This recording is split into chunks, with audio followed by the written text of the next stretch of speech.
So if you're someone who has endometriosis, or you know someone suffering from this condition, like someone in your family or your friend circle, then this video is meant for you.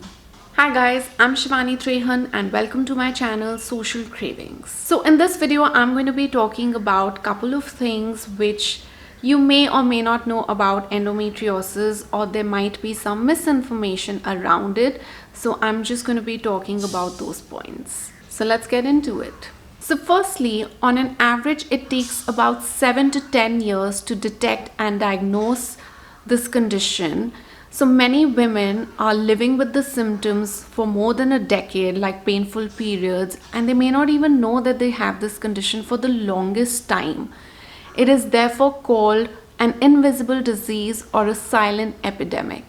Endometriosis affects on an average about 200 million women in the world, out of which approximately 25 million in India and 76 million in the US. So approximately 1 out of every 10 women have endometriosis. Endometriosis is almost as common as something like diabetes. However, endometriosis research is highly underfunded.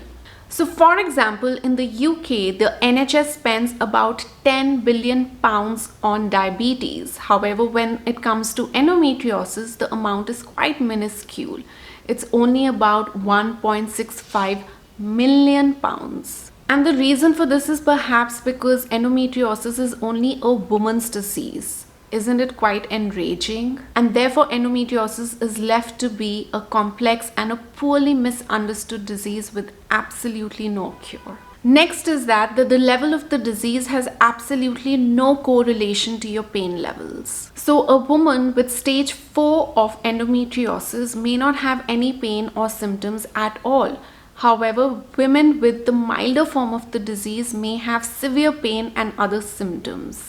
However, if left completely untreated or ignored, it can lead to certain form of cancers or infertility. Next is that hormone therapy or birth control pills are not the cure to endo. So the hormone therapy will suppress the condition for that period and put the disease on hold. These pills are given to mimic a state of pregnancy in the body. However, once the treatment is stopped, the disease can come back in full force. In my case, it made things only worse. I myself was on hormone therapy and hormonal pills given by the doctors, and yeah, it just made things worse in my case. The next is a big one. A surgery alone cannot cure endometriosis. Now you may get a minimally invasive laparoscopic surgery done from a very experienced endometriosis specialist who will remove all the endometriosis tissue from your body.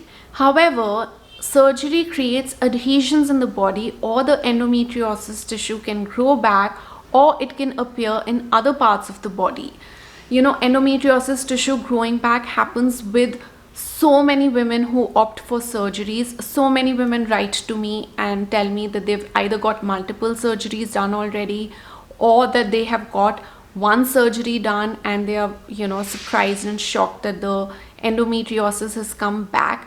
But this will keep happening, especially if you don't address as to why the condition took place in the first place. So you have to address the root cause. The next is that endometriosis does not only affect the pelvic region of the body. Endometriosis is a whole body disease and creates symptoms throughout the body. Women with endometriosis have endometrial-like tissue outside of the uterus. So it can be there in your ovaries, your fallopian tubes, your bowels, your abdomen. Like, these are the more common areas. However, in rare circumstances, it can even occur outside the pelvic region, like for example, maybe your lungs. The next one is another big one, like something which is very misunderstood or a myth. Pregnancy does not cure endometriosis. Now, pregnancy might suppress the endometriosis symptoms and the progression of the condition, as pregnancy brings higher level of progesterone and also a lull in the menstruation cycles. However, the endometriosis symptoms tend to come back once the menstruation cycle resumes and the breastfeeding is stopped. So therefore, pregnancy does not eradicate the condition. Another very, very big one, a hysterectomy does not cure endometriosis.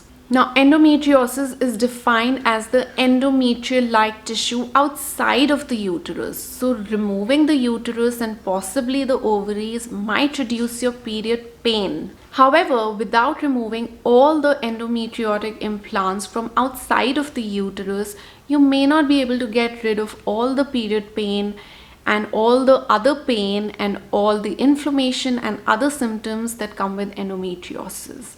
Therefore, a hysterectomy is not the cure to endometriosis. The next is that endometriosis does not go away after menopause. Even though endometriosis symptoms mostly occur during periods, however, for many women it continues even after menopause.